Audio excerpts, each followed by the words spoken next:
America के तमाम प्रयासों के बाद इजराइल और हमास के बीच में 2 साल से चला आ रहा लंबा संघर्ष आखिरकार खत्म हो रहा है। और इस खात्मे के बाद गाजा में जहां पर ये तबाही शुरू हुई थी, अब वहां के हालात कैसे हैं, इस पर एक नज़र डालते हैं। दरअसल गाजा में अभी भी सिर्फ तबाही के निशान शेष रह गए हैं। कभी यहाँ पर जिंदगी गुलजार थी, लोग आराम से रह रहे थे, लेकिन हमास की ओर से किए गए एक हमले ने लोगों की जिंदगी बदल कर दी। गाजा के लोग तिल तिल के लिए मरने को मजबूर हो गए। तमाम लोगों ने अपने अंग खो दिए। बहुत से लोग ऐसे हैं जिन्होंने पूरा परिवार खो दिया है और सिर्फ एक व्यक्ति ही बचा है। तमाम लोग ऐसे हैं जो सिर्फ एक कंबल के सहारे जिंदगी जी रहे हैं। कभी यहाँ पर हरियाली से लेकर मकानों का अच्छा खासा सिलसिला बना हुआ था। सड़कों पर गाड़ियाँ दौड़ा करती थी। लोग आराम से अमन और चैन की जिंदगी जिया करते थे। सिर्फ बॉर्डर वाले कुछ हिस्से में तनाव जैसी स्थिति होती थी। लेकिन बीते 2 सालों से यहाँ पर संघर्ष चला और अब जाकर के संघर्ष टूटा है।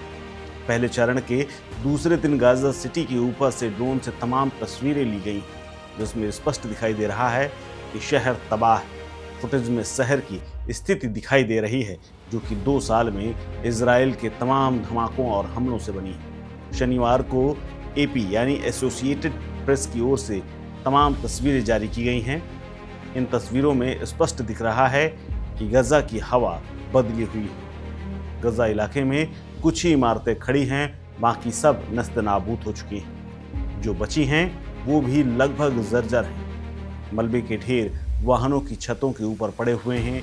तमाम गाड़ियां आधी दबी हुई हैं, आधी झांक रही हैं। सड़कों में कंक्रीट की धूल से पूरा इलाका गुबार में डूबा हुआ है। फुटेज में कुछ लोग भी दिखाई दे रहे हैं जो आम जिंदगी की तलाश में इधर उधर भटक रहे हैं, जो इस तबाही के बीच में अपनी जिंदगी को चला रहे हैं और चलते का नाम गाड़ी वाली स्थिति पर बैठे हुए हैं। तमाम लोग यहाँ पर अभी भी गाड़ियों से चल रहे हैं, लेकिन ज़्यादातर लोग भूख और प्यास के इंतज़ाम में ही पूरा दिन गुजारते रहे।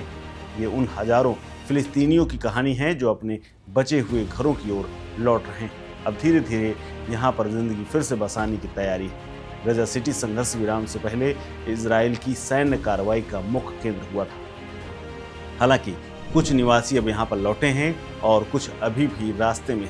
कुछ ने तो इधर से मुंह मोड़ लिया है और वो अब कभी वापसी नहीं चाहते। एपी को ये भी बताया गया है कि जिस स्तर पर यहाँ पर तबाही हुई है उससे हजारों करोड़ रुपए खर्च करने की जरूरत है। एक स्थानीय निवासी फराह सालेह कहती हैं कि हमने इस तबाही को इतना करीब से देखा है कि हमें उम्मीद नहीं थी कि हम वापस लौटेंगे। एक अन्य शिरीन याखनी कहती हैं कि क्या यही गाजा में का बचा हुआ हिस्सा है। हम बच्चों के लिए बिना कोई घर और बिना आश्रय के लौट रहे हैं और अब तो जल्द ही सर्दी आने वाली है।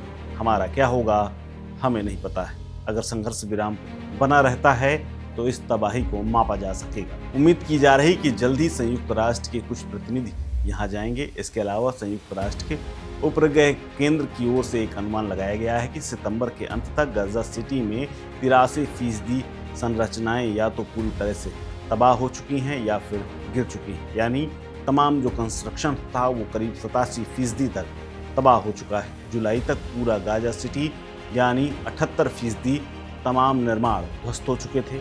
इसके अलावा संयुक्त राष्ट्र पर्यावरण कार्यक्रम के मुताबिक एक नई फुटेज सामने आई है जिसमें हरियाली भी गाजा से नदारत है। बताया जा रहा है कि जिस पैमाने पर यहाँ पर पुनर्निर्माण की जरूरत होगी उसमें हजारों करोड़ रुपए लगेगा। पूरे इलाके में करीब 61 मिलियन टन मलबा साफ करना होगा, जो कि एक पहाड़ जैसा है, जो एक मात्र में 25 एफिल टावर के बराबर है। यानी 25 एफिल टावर के बराबर का मलबा इकट्ठा पड़ा हुआ है गाजा में और उसे साफ करना आसान नहीं है। इसके अलावा ये भी बताया गया है कि यहाँ पर फिर से हरियाली को बहाल करने के लिए अच्छा खासा काम करना होगा। युद्ध विराम के बीच में फिलिस्तीनी नागरिक खंडहरों में लौट रहे हैं और वहीं पर रह रहे हैं। इसी बीच में युद्ध विराम सुनिश्चित करने के लिए अमेरिकी सैनिक भी इजराइल पहुंचे हैं, जो लगातार इस सब पर निगरानी रखे हुए हैं और हर मदद की कोशिश कर रहे हैं।